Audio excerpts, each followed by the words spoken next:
I, 28M, met Kaylee, 26F, 5 years ago during my final year of Masters in Engineering. She was my sister Amy's best friend and roommate in college. Amy always talked about how amazing Kaylee was and how we would be perfect for each other. I wasn't interested in dating at the time since I was focused on finishing my degree, but Amy insisted I meet Kaylee at least once. The first time I saw Kaylee was at a college party Amy had organized. Kaylee was studying psychology and had this way of making everyone around her feel comfortable. She was intelligent, funny, and could hold conversations about almost anything. We ended up talking the entire night about everything from our favorite bands to our career goals. By the end of the night, I had to admit that Amy was right, there was definitely a connection between us. We started dating shortly after that night.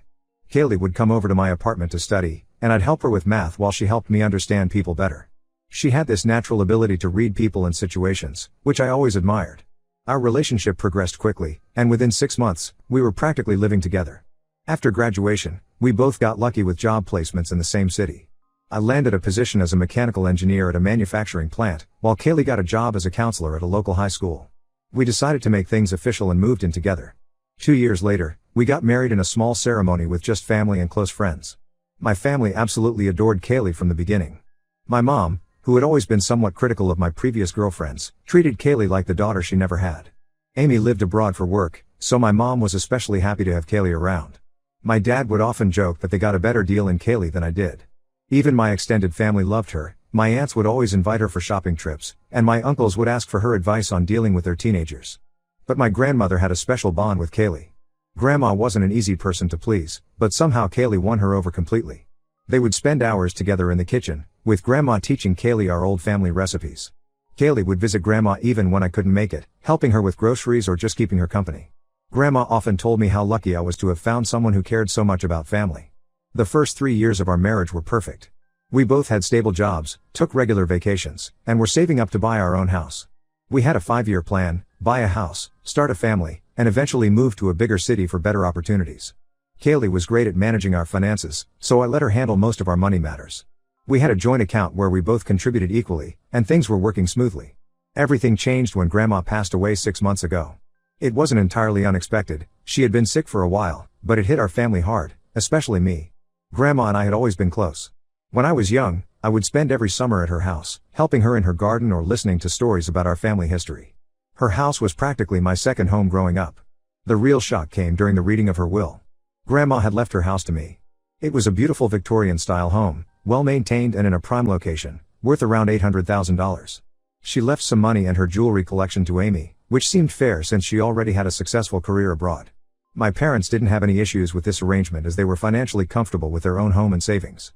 When we got home after the will reading, Kaylee was unusually quiet.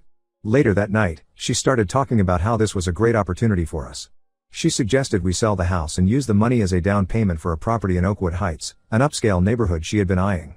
Her argument was that we could get a bigger, more modern house in a prestigious area, which would be better for our future kids. I was surprised by her suggestion. I had always talked about how much Grandma's house meant to me. It wasn't just a property, it was where I had grown up, where all our family gatherings happened, where I had my first birthday party, where I learned to ride a bike in the backyard. I told Kaylee I wanted us to move in there instead of selling it. This led to our first major argument. Kaylee insisted the house was too old and would need expensive renovations. She complained about the neighborhood, saying it wasn't as prestigious as Oakwood Heights. She talked about resale value and investment potential. When I pointed out that the house was mortgage-free and in good condition, she accused me of being stuck in the past. The arguments continued for weeks. Kaylee became increasingly hostile, making comments about how I was too emotionally attached to material things. She started suggesting that Grandma had been manipulative by leaving the house to me instead of dividing it equally between me and Amy. These comments hurt deeply because she knew how close I was to Grandma. What really caught me off guard was when Kaylee started involving my family. She went to my parents, crying about how my attachment to the house was affecting our marriage. She told them I wasn't considering our future or her feelings. To my shock, my parents took her side. My mom started calling me daily, telling me I needed to think about my marriage and that Grandma would have wanted us to use the house to build a better future. Even Amy, who usually supported me in everything, told me I was being unreasonable. Kaylee had apparently been messaging her regularly about our fights, painting me as someone who was letting an inheritance destroy our marriage. The only person who seemed to understand was my grandfather, but he lived in another state and wasn't actively involved in our daily lives.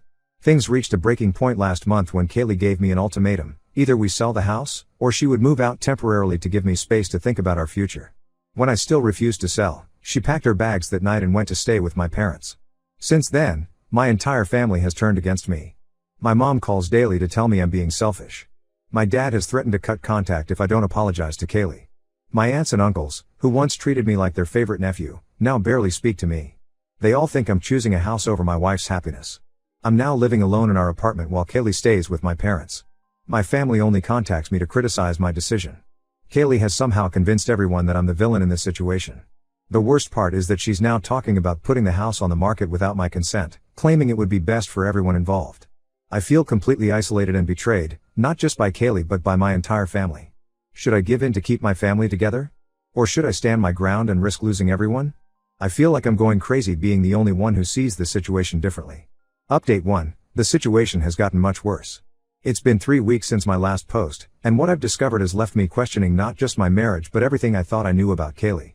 After Kaylee moved out to stay with my parents, I started looking through our financial records. Something felt off about the way she had been acting about money lately. She had always handled most of our finances since she was better at it than me, and I trusted her completely. That trust turned out to be a huge mistake. When I logged into our joint account, I noticed something strange. Large sums of money had been withdrawn over the past 4 months, ranging from $2,000 to $5,000 each time. These weren't our usual expenses. In total, almost $45,000 had disappeared from our joint savings without my knowledge. I initially thought there must be some mistake or our account had been hacked. I called the bank immediately. They confirmed that all transactions were legitimate and had been made using Kaylee's card and credentials.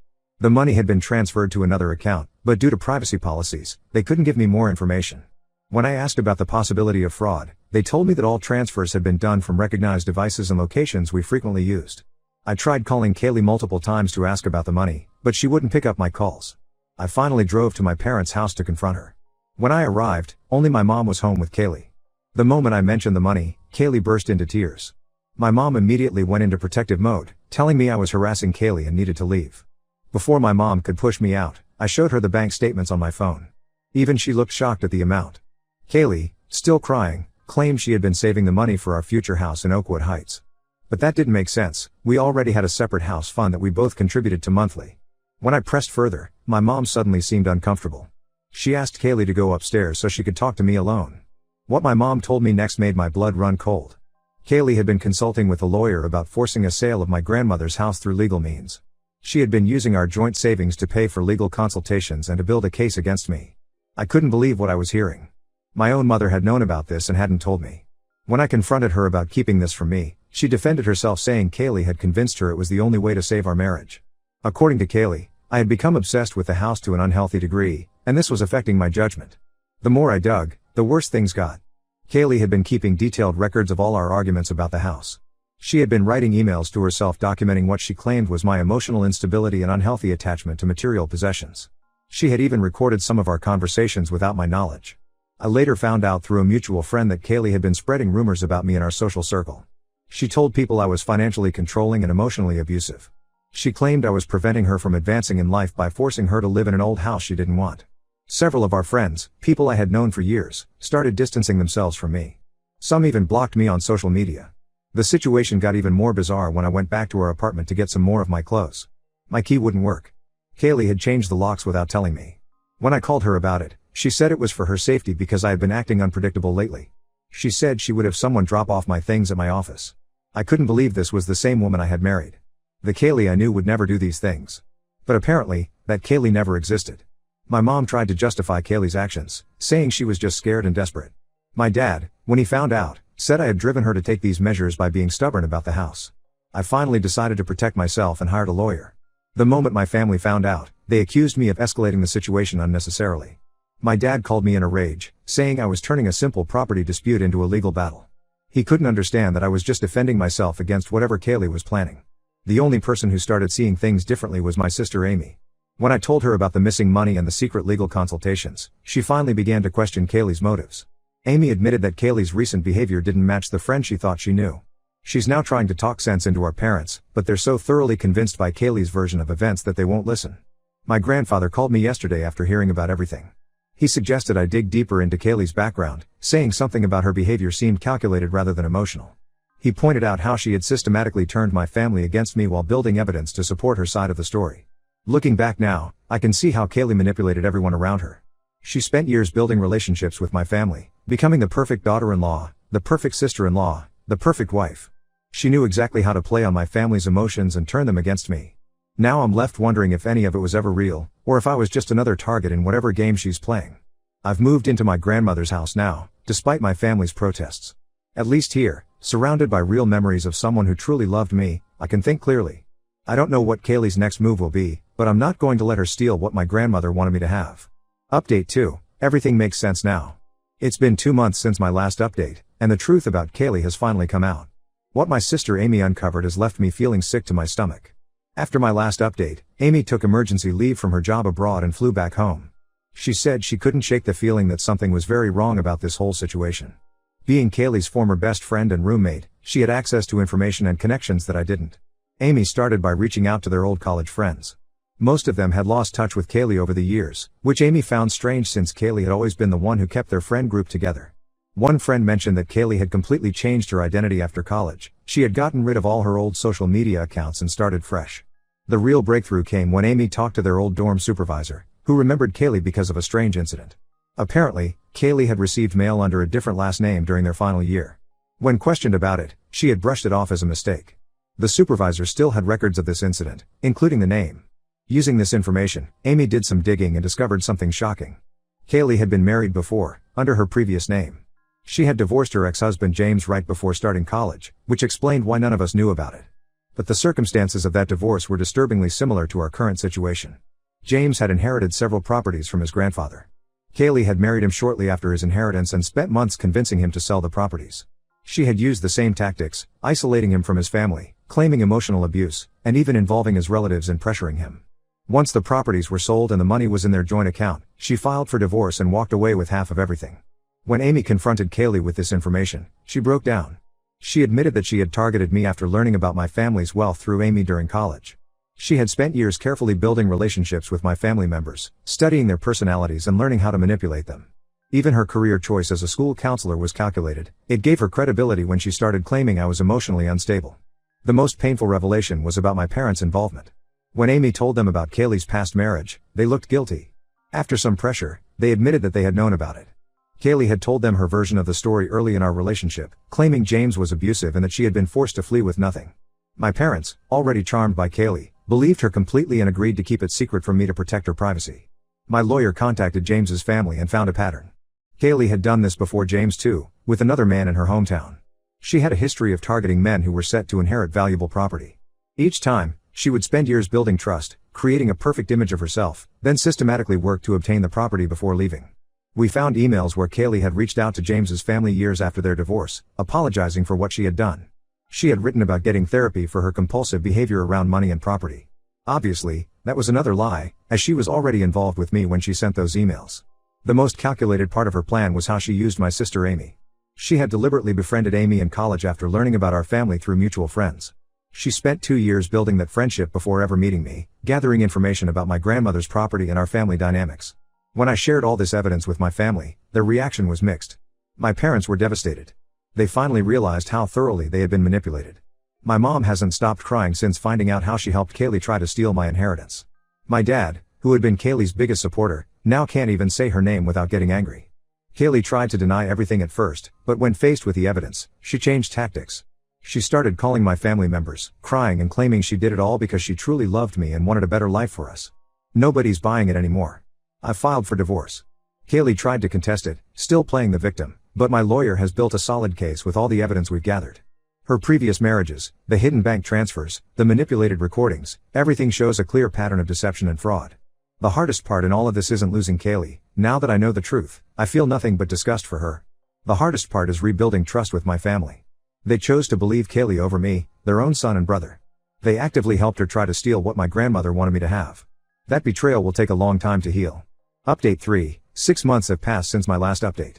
The divorce is finally complete, and thanks to my grandmother's insistence on a prenup, she was wiser than I ever knew. Kaylee walked away with nothing from my inheritance. My lawyer also managed to recover about half of the money she had taken from our joint account. After the truth came out, Kaylee tried everything to salvage her image. She showed up at my office crying, sent long emails to my family explaining how she was a changed person, and even tried to get our old mutual friends to convince me to reconsider the divorce. When none of that worked, she turned nasty. She threatened to ruin my reputation at work, tried to claim I had been abusive during our marriage, and even attempted to contact my grandmother's lawyer to contest the will. None of her attempts worked. Her previous pattern of behavior was too well documented, and her lies fell apart under scrutiny. Last month, she finally moved to Arizona. I heard through Amy that she's already engaged to someone else, a real estate developer who recently inherited his father's business. I almost felt like warning him, but my lawyer advised against any contact with her. The relationship with my family is slowly healing, but it's different now. My parents have been trying to make amends. They sold their house and moved closer to me, hoping to rebuild our relationship. My mom comes by every weekend to help with the house renovations, and my dad has been teaching me about property maintenance. They're trying, but there's still this underlying tension. Every time they apologize, I can see they're haunted by how easily they turned against me. Amy moved back temporarily to help sort things out. She still carries a lot of guilt for introducing Kaylee into our lives. She's been my strongest support through all this, helping me renovate the house and keeping me company when things get too quiet. She's also been instrumental in helping our parents understand the depth of their betrayal and what they need to do to rebuild trust. The house renovation has become a family project of sorts. While clearing out the attic, we found boxes of old photographs. There was one of my grandmother standing in front of the house when she was my age, with my grandfather and their young children. Seeing that photo confirmed I made the right decision in keeping the house. This place isn't just property, it's our family's history. My extended family has also been trying to make amends. My aunts and uncles, who had sided with Kaylee, now avoid mentioning her name around me. They send occasional texts checking in, but our relationships remain distant. I'm not sure if things will ever go back to how they were before, but maybe that's not a bad thing. This experience has taught me a lot about setting boundaries, even with family. Surprisingly, my grandfather has become my closest confidant. He calls regularly to check on me and share stories about my grandmother. He told me she had insisted on the prenup because something about Kaylee reminded her of someone from her past, a woman who had married her brother for his money and left him broke. I wish I had paid more attention to those subtle warnings. The whole experience has changed me. I'm more cautious now, but not bitter.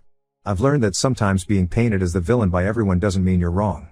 Standing your ground, even when it feels like the whole world is against you, can be the right thing to do.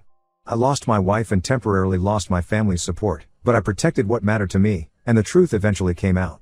I'm still living in my grandmother's house, slowly making it my own while preserving her memory. Every room holds stories of our family, and now I'm adding my own chapter to its history. It's not the life I imagined having at 28, but it's authentic, and that's worth more than any fake perfect marriage.